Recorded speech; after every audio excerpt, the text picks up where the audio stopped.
бозиҳои миллӣ ва мардумӣ хоси наврасону ҷавонон буда бештар барои нишон додани маҳорат, талошу кӯшишӣ дар байни ҳамсолон пайдо кардани мавқеи муайян равона карда шудааст. Яке аз бозиҳои миллии ниёгон ин намудҳои ламкабозӣ, лалакпаронӣ, ошуқбозӣ ва бодбарак мебошанд, ки ҳар яки инҳо таърихи худро доранд.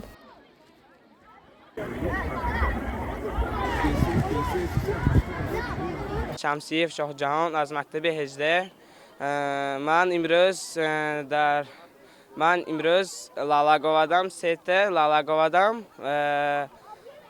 Бо ошноҳом омдам, ҳар сол мебиём. Ба ман инҷо хело маъқул аст. Ҳозир ман лалак сар додам. 200 метр боло биромад, шамолам хело ҳам сахт аст.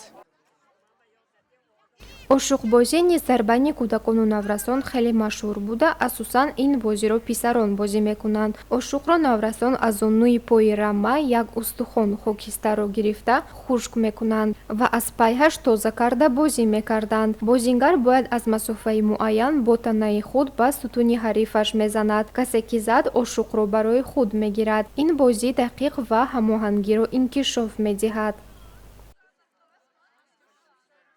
Ман Эгамбердиев Ҷонбек аз мактаби ноҳияи Бобоҷон Ғафуров мактаби синфи 8Б мебошам. Ман ин ошуқбозиро дар хона хеле бисёр машқ кардаам ва инро ман мехоҳам ки дар озмунҳои бозиҳои миллӣ боз ҳам ҷойҳои намоёнро ишғол менамоям. Ман имсоле ҷои сеюмро гирифта будам ва имсол ният карда омадам ки ҷои якумро гирам.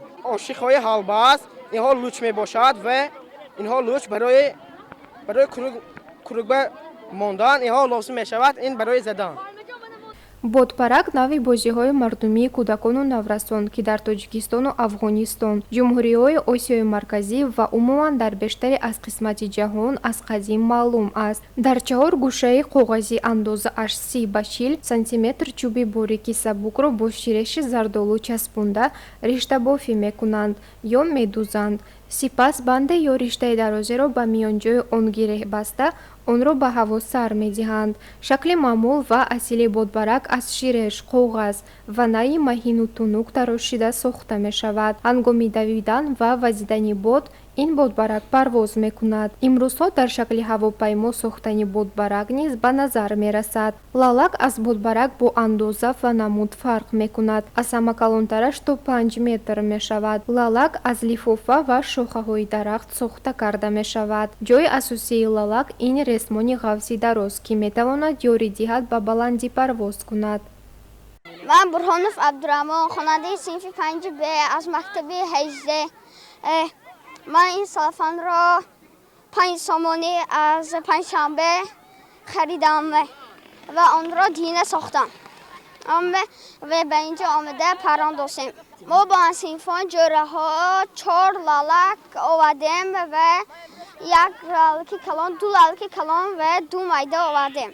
Ланкабозӣ дар асри 19 тавассути уйғурҳо аз Чин ба фарҳанги мардумони Осиёи Марказӣ аз ҷумла тоҷикон роҳ ёфтааст. Тибқи андешаи баъзе муҳаққиқон, номи афзори ин бозӣ ланга аз калимаи тоҷикии ланг чӯлоқ ва ё аз линг пой гирифта шудааст, ки то инҷониб дар байни кӯдакону наврасон машҳур мебошад.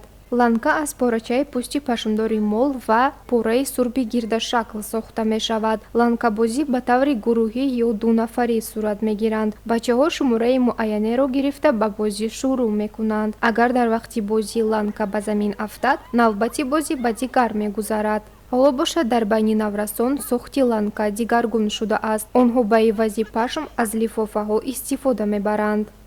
Я Ханимов Абдулла Абдуханимович, я из школы гимназии номер 13, 7 класс 7Б. Я каждый год приду, начинаю все, но еще не нахожу места себе. Но в этом году я очень постарался и хочу занять место. Например, вот это самый простой.